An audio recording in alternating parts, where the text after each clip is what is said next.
മുപ്പത്തിമുക്കോടി ദേവീദേവന്മാർ ആറാടുന്ന ആറാട്ടുപുഴ മന്ദാരം കടവിൽ കർക്കിടക വാവുബലി ഭക്തിസാന്ദ്രമായി.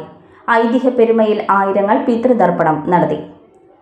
പൂർവിക സ്മരണയിൽ ഭക്തിനിർഭരമായ അന്തരീക്ഷത്തിൽ ആറാട്ടുപുഴ മന്ദാരം കടവിൽ കർക്കിടക വാവുബലി ചടങ്ങുകൾ നടന്നു. ബുധനാഴ്ച പുലർച്ചെ 12:30 മുതൽ ആരംഭിച്ച പിതൃതർപ്പണ ചടങ്ങുകളിൽ പങ്കെടുക്കാൻ ആയിരക്കണക്കിന് ഭക്തജനങ്ങളാണ് മന്ദാരം കടവിലേക്ക് ഒഴുകിയെത്തിയത്. ദക്ഷിണായനത്തിലെ ആദ്യത്തെ അമാവാസി ദിനത്തിലാണ് കർക്കിടക വാവുബലി ആചരിക്കുന്നത്.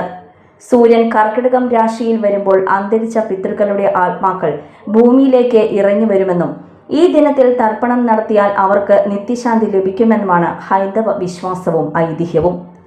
ശ്രീരാമചന്ദ്രൻ പിതാവായ ദശരഥന്റെ വേർപാടിൽ ദുഃഖിതനായി ബലിതർപ്പണം നടത്തിയതും രാമായണ യുദ്ധത്തിൽ കൊല്ലപ്പെട്ട സഹസ്രക്കണക്കിന് വീരന്മാർക്ക് വേണ്ടി കർണനും പാണ്ഡവരും പിതൃതർപ്പണം നടത്തിയത് ഈ പുണ്യദിനത്തിലുമാണെന്നാണ് പുരാണ ഐതിഹ്യം.